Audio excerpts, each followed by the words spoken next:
Hello everyone and welcome to another Claude tutorial. Today we're going to learn how to connect Slack to Claude. We're going to go straight to the point. Before we do that, make sure you like the video, subscribe to the channel. It helps tremendously to create new content, so thank you very much in advance.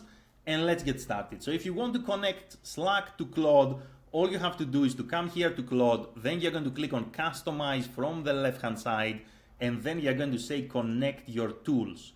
Here you're going to find Slack. If you don't see it, you can simply use the search bar and then you're going to press Connect. Once you press Connect, the system will prompt you to log in.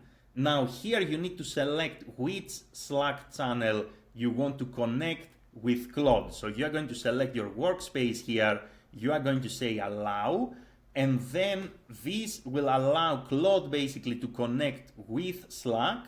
And now that you did this, basically, when you come here to chat with Claude, you will be able to reference things that are happening in your Slack channel.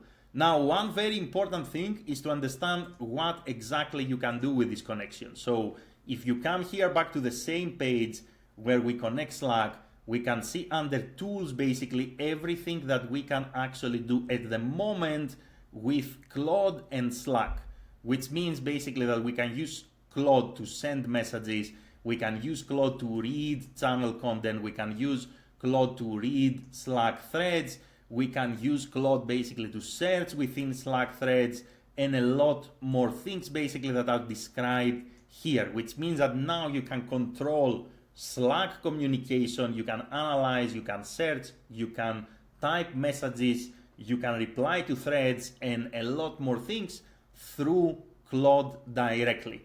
That's it. That's all for this video. If you have any questions, let me know in the comments below. If you want to work with me, there are links in the video description. Thank you very much for watching and have an amazing day in any time zone. Bye everyone.